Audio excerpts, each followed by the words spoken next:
ಈಗ directly poem ಹೋಗೋಣ. ವಚನ 820. ಸೊ ಗಮನ ಇಟ್ಟು ಕೇಳ್ರಿ. ಬಹಳ ಜನ ರಿಪೀಟ್ ಇವನ ಒಂದ್ 4 ಸಾಲ ಬರ್ದಿರ್ತಾರೆ ಎಕ್ಸಾಮ್ ಒಳಗೆ, ಹಂಗ್ ಮಾಡಕ್ ಹೋಗ್ಬೇಡ್ರಿ. ಸೊ ಲೈನ್ ಬೈ ಲೈನ್ ಹೋಗೋಣ. The rich will make temples for Shiva, what shall I a poor man do. So ಇಲ್ಲಿ ನಾವು ನೋಡ್ಬೇಕಾಗಿದೆ ಏನಪ್ಪಾ ಅಂತಂದ್ರ, ಬಸವಣ್ಣವರು ಕ್ವಶನ್ ಕೇಳತ್ತಾರ, ದೇವ್ರನ್ನ ಕ್ವಶನ್ ಕೇಳತ್ತಾರ. ಏನ್ ಕೇಳ್ತಾರಪ್ಪ ಅಂತಂದ್ರ, ಶ್ರೀಮಂತರು ಶಿವಾಲಯನ್ ಕಟ್ತಾರ. ಯಾರಿಗೆ? ಶ್ರೀಮಂತರಿದ್ದವರು ಶಿವಾಲಯನ ಕಟ್ತಾರ, ಶಿವನಿಗೋಸ್ಕರ ಶಿವಾಲಯವನ್ನ ಕಟ್ತಾರ. ಅದ್ರಲ್ಲಿ ತಾವ ಕ್ವಶನ್ ಕೇಳ್ತಾರ, ಶಿವನಿಗೆ ಕ್ವಶನ್ ಕೇಳ್ತಾರ. ಏನಪ್ಪಾ ಅಂತಂದ್ರ, ಒಬ್ಬ ಬಡವದನ್ನ ನಾ ಏನ್ ಮಾಡ್ಲಿ ಅಂತಂದ ಹೇಳಿ. Okay, what shall I do, what shall I a poor man do.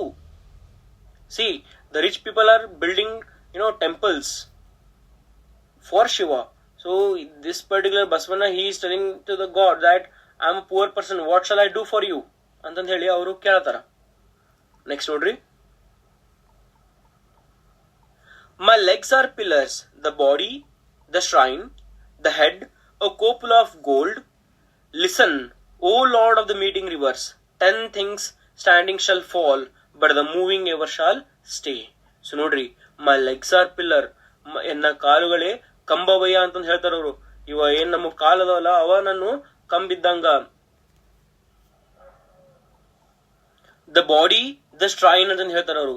Body the strain ಅಂದ್ರ ಈ ಗೋಪುರ ಇರ್ತೈತಿ ನೋಡ್ರಿ, ಕೆಳಗ ಕಂಬಗಳು ಇರ್ತಾವ, ಕಂಬದ ಮೇಲೆ ಏನ್ ಮಾಡಿರ್ತಾರಪ್ಪ ಅಂದ್ರ ಒಂದು ಗೋಪುರನ ಕಟ್ಟಿರ್ತಾರ. ಸೊ ನನ್ನ ಬಾಡಿನ ಏನಪ್ಪಾ ಅಂತಂದ್ರ ಒಂದ ಗೋಪುರ ತರ ಅಂತ ಹೇಳಿ ಅವ್ರು ಹೇಳ್ತಾರ. The head a couple of gold. ಆಮೇಲೆ ನನ್ನ ಒಂದು ಏನ್ ಶಿರ ಐತಿ, ಶಿರ ಅಂದ್ರ ತಲೆ. ಈ ತಲೆ ಏನಪ್ಪಾ ಅಂತಂದ್ರ ಒಂದ್ ರೀತಿಯಿಂದ ಬಂಗಾರದ ಕಳಶ ಇದ್ದಂಗ ಅಂತ ಹೇಳ್ತಾರ. ನೋಡ್ರಿ, ಗುಡಿಗೆ ಏನಿರ್ತಪ್ಪ, ಗೋಪುರಾಗನ ಈ ಕಳಶ ಇಟ್ಟಿರ್ತಾರ. ಸೊ ಈ ಒಂದ್ ಬಂಗಾರದ ಕಳಶ ಇದ್ದಂಗ ಅಂತಂದ ಹೇಳ್ತಾರ ಅವರು. ಆಮೇಲೆ ನೋಡ್ರಿ ಮತ್ತೇನ್ ಹೇಳ್ತಾರಪ್ಪ ಅಂತಂದ್ರ, listen O lord of the meeting rivers. So listen, ಕೇಳು.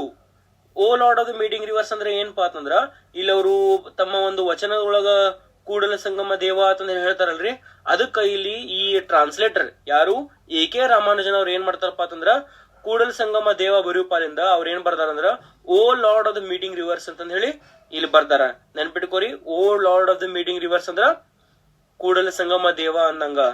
ಸೊ ನೋಡ್ರಿ, listen O lord of the meeting rivers, 10 things standing shall fall, but the moving ever shall stay. So ಏನ್ ಇಲ್ಲಿ ಕಟ್ಟಿದಾರಲ್ಲ, ಇವತ್ತಿನ ನಾಳೆ ಏನಪ್ಪಾ ಅಂತಂದ್ರ ಉರುಳು ಹೋಗ್ಬಿಡ್ತಾವ, ಆದ್ರ ಮೂವಿಂಗ್ ಎವರ್ ಶಾಲ್ ಸ್ಟೇ. ಈಗ ನಾ ಏನಿದು ವಚನ ಬರ್ದೇನಿ, ನಾನು ಏನ್ ಅನಿಸಿಕೆಗಳದಾವ ಅದನ್ನ ಜನರಿಗೆ ಹೇಳ್ಕೊಂತ ಹೋಗ್ತಾನಿ. ಸೊ ಒಬ್ಬರ ಬಾಯಿಂದ ಒಬ್ಬರಿಗೆ ಹಂಗ ಹಡ್ಕೊಂತ ಹೋಗ್ತಿದ್ದದು. ಸೊ ವಿಚಾರಗಳು ಸಾಯಲ್ಲ, ಆ ದೇವರ ಭಕ್ತಿ ಸಾಯಂಗಿಲ್ಲ ಅಂತ ಹೇಳಿ ಅವರು ತಮ್ಮ ಒಂದು ವಚನದ ಮೂಲಕ ನಮಗೆಲ್ಲರಿಗೂ ತಿಳಿಸಿದಾರ. ಸೊ ನೋಡ್ರಿ, ಯಾವಾಗೋ ಒಂದ್ 12-13ನೇ ಶತಮಾನದೊಳಗ ಈ ವಚನಗಳನ್ನ ಬರ್ದಾರ. ನಾವ್ ಇವತ್ತಿನವರೆಗೂ ಈ ವಚನಗಳನ್ನ ಓದಿದಪ್ಪ ಅಂತಂದ್ರ ನಮಗೆಲ್ಲೋ ಒಂದು ಅನುಕರಣೆ ಇದನ್ನ ಮಾಡ್ಬೇಕಪ್ಪ ಅಂತಂದ ಹೇಳಿ ತಿಳಿತದ. ಸೊ ನೆನ್ಪಿಟ್ಕೋರಿ, 10 things standing shall fall, but the moving ever shall stay. 10th thing, ಈ ಶ್ರೀಮಂತರು ಏನಿದು ಗುಡಿ ಗೋಪುರಗಳನ್ನ ಕಳಶಗಳನ್ನ ದೊಡ್ಡ ದೊಡ್ಡ ಗುಡಿಗಳನ್ನ ಕಟ್ಟಿದಾರಲ್ಲ, ಅವೆಲ್ಲಾ ಬಿದ್ದು ಹೋಗ್ಬಿಡ್ತಾರ. ಇವತ್ತಿನ ನಾಳೆ 500 ವರ್ಷ 1000 ವರ್ಷಗಳಾದ ಕೂಡಲೇ ಬಿದ್ದು ಹೋಗ್ಬಿಡ್ತಾವ. ಆದ್ರ ಈ ವಚನ ಸಾಹಿತ್ಯ ಆಗಿರ್ಬೋದು ಅಥವಾ ಇವ್ರ ಒಂದು ಏನು ವಿಚಾರಧಾರೆಗಳದಾವಲ್ಲ, ಅವತ್ತ ಮನುಷ್ಯರಿಂದ ಮನುಷ್ಯರ ಹಂಗ ಪೀಳಿಗೆಯಿಂದ ಪೀಳಿಗೆ ಹಂಗ ಹರಡ್ಕೊಂತಾನೆ ಇರ್ತಾವ ಅಂತಂದ ಹೇಳಿ, ಬಾಯಿಂದ ಬಾಯಿ ಹೋಗ್ತಿರ್ತಾವ ಅಂತ ಹೇಳಿ ಈ ಒಂದು ವಚನದ ಮೂಲಕ ಅವ್ರು ಹೇಳ್ತಾರ. ಇದು ಅಷ್ಟ ಅಲ್ಲದ, ಈ ಇಡೀ ಪೋಯಮ್ದ ಅರ್ಥ ಏನಪ್ಪಾ ಅಂತಂದ್ರ, ನಾವು ಏನಪ್ಪಾ ಅಂತಂದ್ರ ಗುಡಿ ಗೋಪುರಕ್ಕಿಂತನೂ ನಮ್ಮ ಮನಸ್ಸು ಶುದ್ಧಿ ಇರಬೇಕು, ನಮ್ಮ ಮನಸ್ಸನ್ನ ನಾವು ದೇವಾಲಯದ ಜೊತೆ ಮಾಡ್ಬೇಕಂತ ಹೇಳ್ತಾರ ಅವರು. ಸೊ ನೋಡ್ರಿ, ಎನ್ನ ಕಾಲೇ ಏನಪ್ಪಾ ಅಂತಂದ್ರ ಕಂಬವಯ್ಯ ಅಂತ ಏನ್ ಹೇಳ್ತಾರಲ್ಲ ಅವರು. ಸೊ ಆ ಒಂದು ವಿಚಾರಗಳು ನೋಡ್ರಿ ಎಷ್ಟ್ ಚಂದ ಅದಾವ ಅಂತ ಹೇಳಿ ಅವ್ರು ಹೇಳ್ತಾರ. ಪಿಲ್ಲರ್ಸ್ ನ ಏನಪ್ಪಾ ಅಂತಂದ್ರ ಒಂದು ಕಾಲ್ಗಳಿದ್ದಂಗ ಅಂತಂದ ಹೇಳಿ ಹೇಳ್ತಾರ ಅವ್ರು. ಸೊ ನಿಮ್ಮ ಬಾಡಿನ ನೀವ್ ಏನ್ ಮಾಡ್ಬೇಕಪ್ಪ ಅಂತಂದ್ರೆ ಶುದ್ಧಿ ಮಾಡ್ಬೇಕಿಲ್ಲಿ. ಬಾಡಿ ದೇವ್ರಿರೋ ಜಾಗ ನೀವ್ ಹೆಂಗ್ ತೊಳ ಸ್ವಚ್ಛ ಮಾಡಿರ್ತಾರಲ್ಲ, ಹಂಗ ನಿಮ್ ಬಾಡಿನೂ ಕೂಡ ಕ್ಲೆನ್ಸ್ಡ್ ಆಗಿರ್ಬೇಕು, ಕ್ಲೀನ್ ಆಗಿರ್ಬೇಕು. ಬಾಡಿ ಅನ್ನೋಕ್ಕಿಂತನೂ ಇಲ್ಲಿ ಮನಸ್ಸು ಇಂಪಾರ್ಟೆಂಟ್ ರೀ. Heart must be clean. So ವಚನಗಳನ್ನ ಓದಿದ ಮೂಲಕ ಬರೀ ಒಂದ್ ರೀತಿಯಿಂದ ನಾವು ಅದನ್ನ ವಿಚಾರ ಮಾಡಬಾರ್ದು. It has got many meanings for it, that we must understand. Internal meanings are very important in the poems, so that you must all understand. ಒಳರ್ಥಗಳು ಇರ್ತಾವ, ಅದನ್ನ ಅರ್ಥ ಮಾಡ್ಕೋರಿ. ನಾವೇನಪ್ಪಾ ಅಂತಂದ್ರೆ ನಮ್ದೊಂದು ಆಟಿಟ್ಯೂಡ್ ತೋರಿಸ್ತೀವಿ ಅಥವಾ ಈಗೋ ಇರ್ತೈತಿ ನಮ್ಮ ಮನಸ್ಸೊಳಗ. ಸೊ ಇದನ್ನೆಲ್ಲ ಬಿಡ್ಬೇಕು. ದೇವ್ರ ಇರ್ಬೇಕಪ್ಪ ಅಂತಂದ್ರ ನಾವು ಹೆಂಗಿರ್ಬೇಕಪ್ಪ ಅಂತಂದ್ರೆ ಪೂರ್ತಿ ನಮ್ ದೇವಾಲಯದ ಇರ್ಬೇಕು, ಹೆಂಗ್ ಕಲ್ಮಶ ಇರಬಾರ್ದು, ಯಾವ್ದೊಂದ್ ದೋಷಗಳು ಇರಬಾರ್ದು, ಹಂಗ ನಮ್ಮ ಮನಸ್ಸೊಳಗುನು ಅವೆಲ್ಲಾ ಏನು ಇರಬಾರ್ದ್ರಿ. ಅವೆಲ್ಲಾ ಇರ್ಲಿಲ್ಲಪ್ಪ ಅಂತಂದ್ರ ದೇವ್ರ ನಮ್ಮೊಳಗ್ ಇದ್ದಾನ ಅಂದ ಅರ್ಥ. ಅದನ್ನ ಇವರು ಬಸವಣ್ಣವರು ತಮ್ಮ ವಚನಗಳ ಮೂಲಕ ಹೇಳಿದಾರ.